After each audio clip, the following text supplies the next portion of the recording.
어제 우리는 새 용사 첫 번째 그룹 새 용사들에 대한 기록을 살펴보았고요. 이제 오늘 본문에서 이어지는 용사들의 명단과 함께 다윗을 도와서 하나님의 나라와 뜻을 이루어갔던 사람들을 기록하고 있는 모습을 볼 수 있습니다. 오늘 본문은 크게 세 단락으로 나눌 수 있는데요. 첫 번째 단락은 13절 17절까지의 단락이고, 둘째 그룹 용사들의 다윗에 했던 업적을 기록하고 있습니다. 두 번째 단락은 18절에서 23절까지의 말씀이고요. 그러한 두 번째 그룹 용사들을 개별적으로 소개를 하고 있습니다. 마지막 단락은 24절에서 마지막 39절까지의 말씀이고요. 30용사에 대한 소개를 하고 있습니다. 먼저 첫 번째 단락, 두 번째 그룹 용사들이 다윗에게 했던 업적에 대해서 함께 살펴보겠습니다. 13절에서 15절까지의 말씀을 함께 읽겠습니다. 추수기에 30명의 우두머리 중 3명의 용사들이 아둘람굴에 있던 다윗에게로 내려왔습니다. 그때 블레셋 사람들은 때를 지어 르바임 골짜기에 진을 치고 있었습니다. 다윗은 그때 산성 안에 있었고 블레셋 주둔지는 베들레헴에 있었습니다. 다윗이 물이 마시고 싶어 누가 베들레헴 성문 곁에 있는 우물에서 물을 가져다 주겠느냐라고 말하자 다윗이 전쟁 중에 물을 먹고 싶었습니다. 물론 물을 구하기가 어려운 그 지역의 특징도 있었지만 산중에 있었기 때문에 물을 구하기가 어려웠을 것입니다. 그래서 산에 있던 다윗은 누군가에게 물을 구해와 달라라는 요청을 하게 되죠. 블레셋이 주둔지에서 준치고 있었고 또 사방이 적군들이 있었기 때문에 다시 베들레헴에 가서 물을 떠오는 것이란 완전 어려운 일이었습니다. 불가능한 일이었는데 용사 3명이 나타나 블레셋의 진을 뚫고 베들레헴 성문 곁에 있는 우물에서 물을 가져다 오는 일이 생깁니다. 그 물을 가져다 온 용사들은 다윗에게 물을 드렸지만 다윗은 그 물을 마시지 않고 여호와 앞에 쏟아 부었다라고 합니다. 그들이 가지고 온 것은 물이 아닌 피이기 때문입니다. 그들의 생명을 걸고 가지고 온 것이기 때문이죠. 그래서 다윗은 그것을 마시지 않고 여호와 앞에 쏟아 부었다라고 이야기합니다.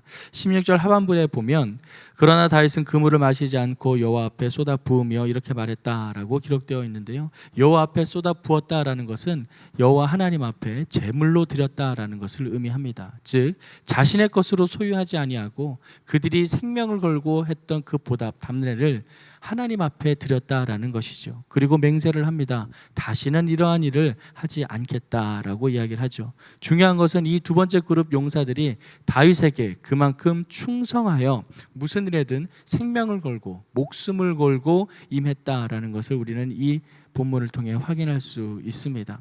하나님께서 우리에게 도와주는 돕는 손길들을 붙여주실 때 그들은 다윗에게 진정 자신의 생명을 바쳐서라도 돕고자 하는 마음으로 그들을 성실히 섬기게 됩니다.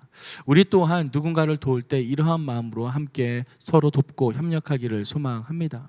전심을 다해서 내 사리사욕을 생각하는 것이 아니라 계산을 하는 것이 아닌 마음을 다해 전심으로 서로를 섬기며 봉사하는 우리의 삶이 되기를 간절히 소망합니다. 신명기 31장 6절에는 이렇게 기록하고 있는데요. 함께 읽겠습니다.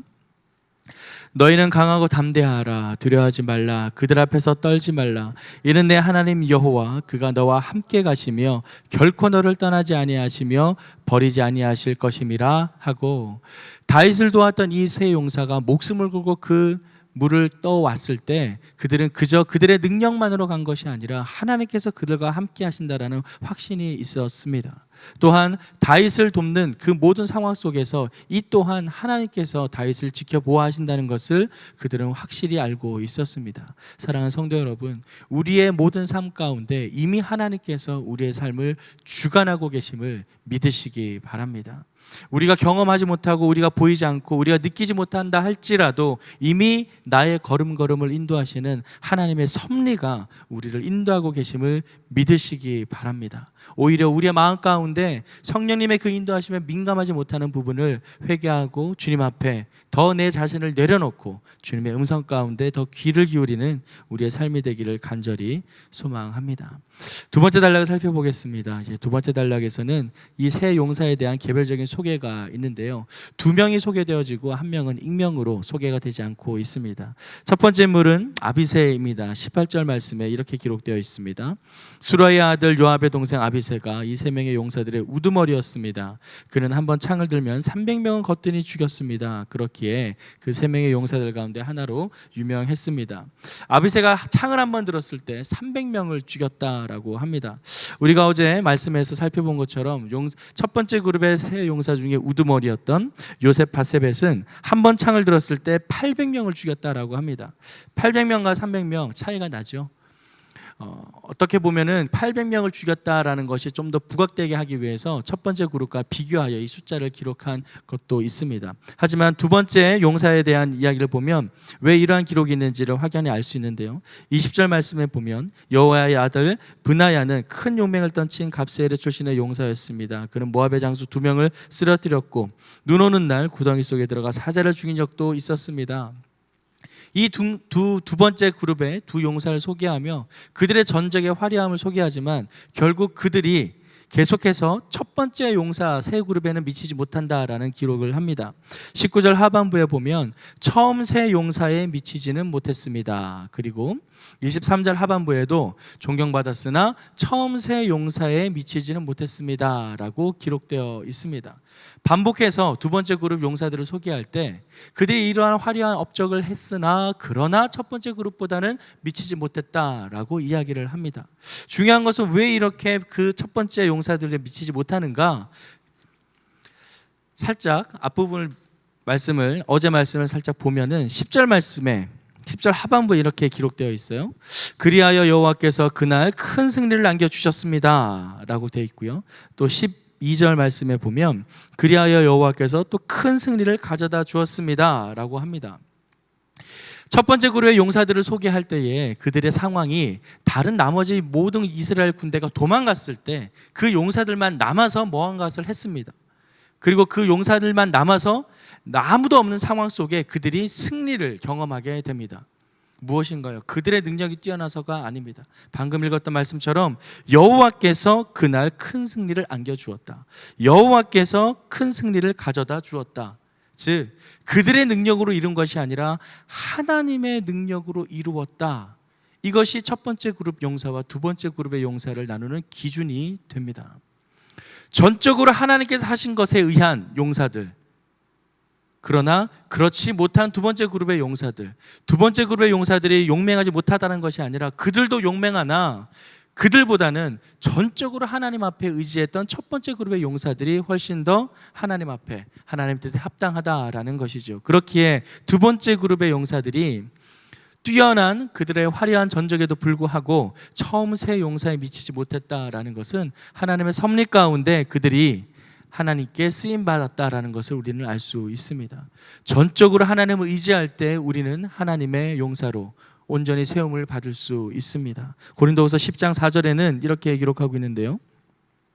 제가 읽어드리겠습니다. 유리에 싸우는 무기는 육신에 속한 것이 아니요 오직 견고한 진도 무너뜨리는 하나님의 능력이라. 모든 이론을 무너뜨리며 우리가 싸우는 무기는 무엇인가? 육신에 속한 것이 아니라 하나님의 능력이라 라고 이야기를 합니다. 모든 전쟁 가운데 승리를 주관하시는 분은 여호와 하나님 한 분이신 줄 믿습니다. 모든 군대가 도망가더라도 홀로 남아서 수많은 대군들을 무찌를 수 없는 그 상황에서 하나님을 의지할 때 그들은 승리를 경험했습니다. 그리고 첫 번째 용사로 세움을 받았습니다.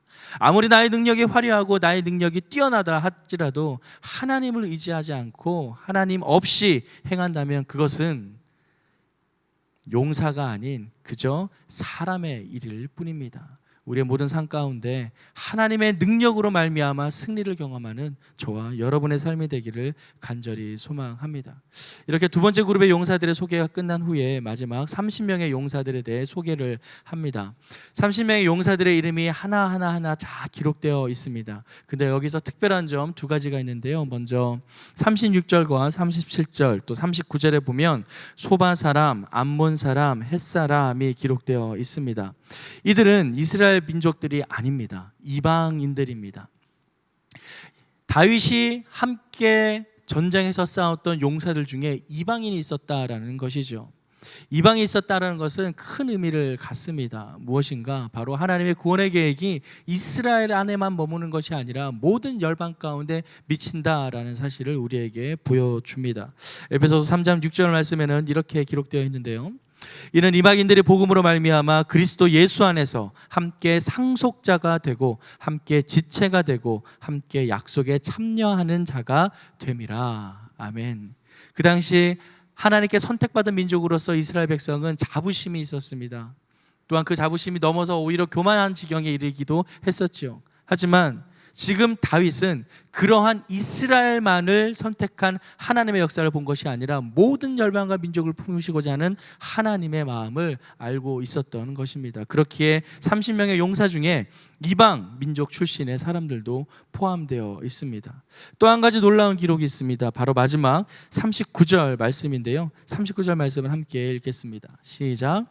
햇사람 우리아입니다. 이들은 다 합쳐서 37명이었습니다.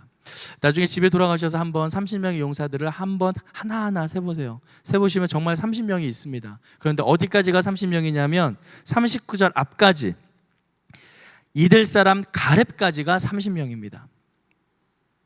우리아가 추가되었습니다. 기록되지 않아도 될 30명의 용사 안에 들지 못한 이 우리아가 추가되어서 그래서 이들은 다 합쳐서 37명이 됩니다. 첫 번째 그룹 용사 3명과 두 번째 그룹 용사 3명 그리고 30명의 용사 플러스 우리아까지 합쳐서 37명의 용사가 됩니다. 왜 우리아가 여기에 기록되어 있는가? 우리가 잘 아는 것처럼 햇사람 우리아가 누구입니까? 바로 다윗이 자신의 간음한 사건을 덮기 위해서 죽였던 인물입니다. 어떻게 보면은 이 우리아가 용사들의 명단에 들어가 있다는 것 그 자체가 다윗의 치부를 드러내는 매우 좋지 않은 기록이 될 수도 있습니다. 하지만 성경은 기록을 하고 있습니다. 왜 기록을 했을까요? 바로 다윗이 이스라엘의 왕이 되었고 또 이스라엘이 모든 열방 이스라엘이 이방 백성들을 무찌르고 블레셋 장수들을 무찔렀던 그런 모든 전적이 다윗의 능력이 뛰어나서 이룬 것이 아니라 바로 하나님께서 그를 그렇게 세우셨다라는 것을 강조하기 위함입니다. 바로 이 모든 일이 하나님의 섭리 가운데 이루어진 것이지 다윗의 능력이 뛰어나서 다윗이 잘나서 된 것이 아니다라는 것을 우리에게 보여주는 것이죠. 사랑하는 성도 여러분, 전적으로 하나님을 의지할 때 우리는 세상이 알지 못하는, 세상이 감당할 수 없는 승리를 경험하게 되는 줄 믿습니다. 나의 능력이 아닌, 내 것이 아닌, 내가 계획하고 내가 경험했던 것이 아닌 하나님만을 전적으로 신뢰하는 저와 여러분의 삶이 되기를 간절히 소망합니다. 이스라엘은 하나님께서 세우신 나라입니다. 다윗은 하나님이 세우신 왕입니다. 그렇게 우리가 계속해서 말씀을 묵상하며 살펴보았던 것처럼 다윗은 자기의 자신을 주어로 삼아서 찬양을 하거나 하나님을 높이지 않았습니다. 모든 삶의 주어를 하나님으로 살아갔습니다. 하나님께서 나를 용서하셨고 하나님께서 나를 구원하셨고 하나님께서 나를 승리케 하셨다. 그의 모든 고백의 주어는 하나님이었습니다. 우리의 삶의 주어는 누구인지, 나인지 하나님인지 돌아보는 우리의 하루가 되기를 소망합니다.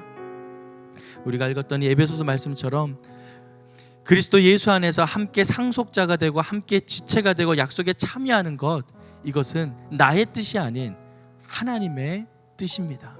오늘 하루 하나님의 그 인도하심과 섭리 가운데 나의 삶이 아닌 하나님의 삶을 살아가는 청지기적 삶을 사는 저와 여러분의 삶이 되기를 간절히 소망합니다. 그리하여 세상의 용사가 아닌 하나님의 용사의 반열에 들어 하나님의 뜻을 이루어가는 저와 여러분의 삶이 되기를 간절히 축원합니다.